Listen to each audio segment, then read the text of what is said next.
Here with Oskaloosa head coach Jake Jenkins. And Coach Jenkins, we're back at it here for the 2017 season. First and foremost, a lot of new faces on the team this year, but the big turnaround last year has a lot of fans in Oskaloosa excited. Take me through your thoughts on what the 2016 season was for you.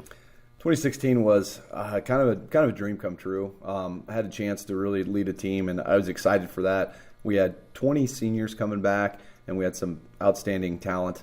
A lot of new changes with offensive system and just the way that we operate in general. And so with the changes and with the quick turnaround, it was tough to get ready in time. But very excited with the way that we were able to persevere and push through. And I thought we had a successful year.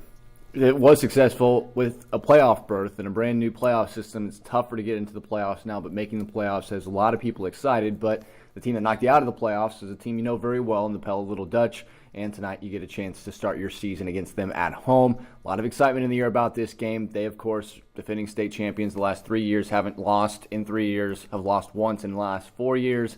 Oski hasn't beat them since 2006. There's a lot stacked up against Oskaloosa here, but it feels like this team that you have right now might be the right team to play not only with them but have a chance to beat them. What do you think about the opportunity that this team has for week one against the defending state champs? It's a picture-perfect matchup. You sit there and you go, you couldn't write it up any better. Just kind of, you have the chance to knock off the back-to-back state champs who have won 41 in a row. I was talking to our kids about that, and it was just a lot of excitement. It's like a lot of respect. I respect their coaches and Jay McKinstry, their staff, their community, their kids. They play hard. They have awesome support. I'm just really thrilled that football in our area is so good. And that's a tribute to them. And it's a lot of what they have done and what they've accomplished is amazing. So I'm excited at the opportunity. I think it's going to be a really good game. I really do. I think it's going to be a great game, and it's going to be a great opener.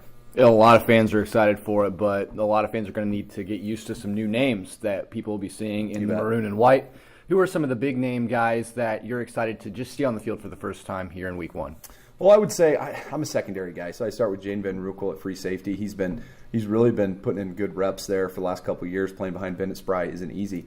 And so you'll see him with DeYoung obviously coming back. That's not a new name, but Tucker Nunakoven is a new name, and he's also playing corner on the other side with Alex Chapman, who's been on the team but hasn't had a chance for a start. And all of a sudden, some of those guys are looking at going both ways.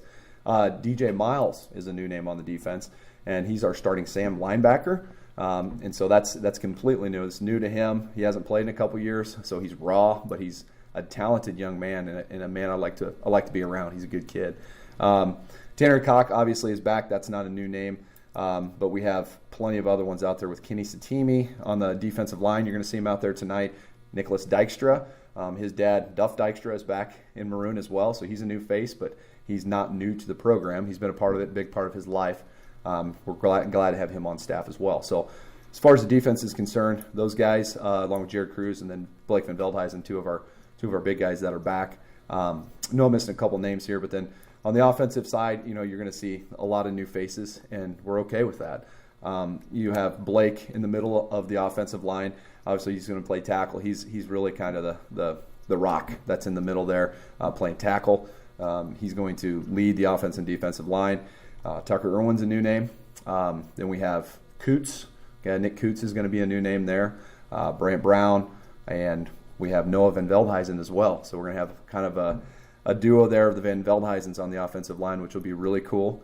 And receivers, talked about Tucker Nunakoven, Alex Chapman, Cruz, and we have Casey Hill in the backfield with Seth Howard. He's going to be the starting quarterback tonight. So a lot of new faces, a lot of talented guys we're excited to see out there. Yeah, it's going to be a lot of guys that we're going to get used to seeing. But in all my talks, get a chance to talk with my broadcast partner, Doug DeCock, who is really excited to see a lot of these guys get some time on the field.